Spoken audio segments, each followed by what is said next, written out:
ছবি দেখে তোমরা বুঝতেই পেরেছো আজকে বানাবো রিয়েল রোজ ডেকোরেশনের একটা কেক।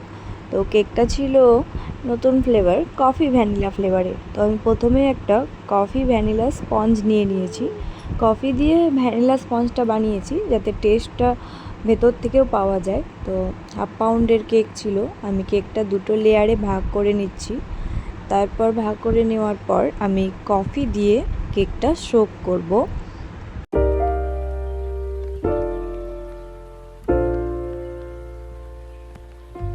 কফি সিরাপ দিয়ে আমি পুরো কেকটা ভালো করে সোক করে নিয়েছি। এরপর ক্রিমের লেয়ারিং দেব, তার উপরে কিছুটা কফি গুলে রেখেছিলাম সেটাও দিয়ে দেব, কফির টেস্টটা যাতে পুরোটাই আসে।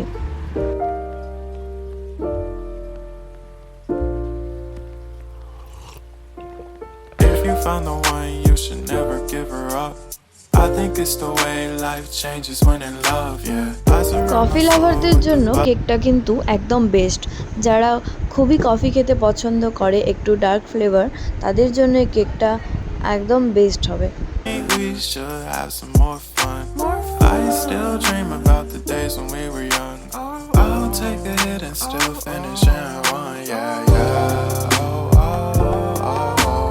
Memory lane, isn't that too far away from our hearts, yeah, yeah. যেহেতু 1/2 পাউন্ডের দুটো লেয়ারের কেক ছিল এটা, তো লাস্ট লেয়ারটাও আমি কাজ করে নেব। কফি দিয়ে এটাও সোক করে নিয়েছি। এরপর ক্রিম দিয়ে ক্রাম কোটিং করে নেব।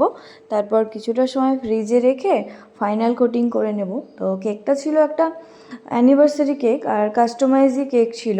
হালকা পিঙ্ক কালারের ওপরে করতে বলেছিল, তো আমি সেরকমই করেছি। ক্রাম কোটিং করার পর হালকা পিঙ্ক কালারের ক্রিম দিয়ে কেকটা পুরোটা ভালো করে কোট করে নিয়েছি। এরপর রিয়েল রোজ দিয়ে ডেকোরেশন করে নেব আর কিছুটা সুগার বল দিয়ে ডেকোরেশন করে নেব।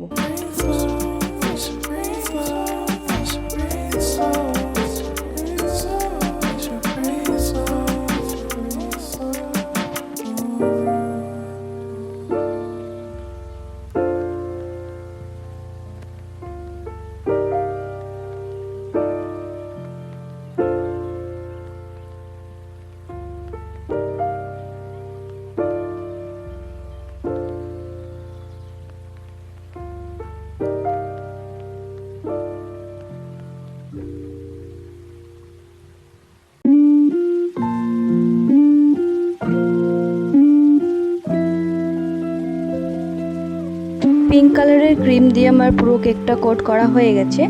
এবার আমি ফ্রিজে রেখেছিলাম কিছুটা সময়, তারপর রোজ আর পার্ল বল দিয়ে ডেকোরেশন করে নেব, তাহলে কমপ্লিট হয়ে যাবে।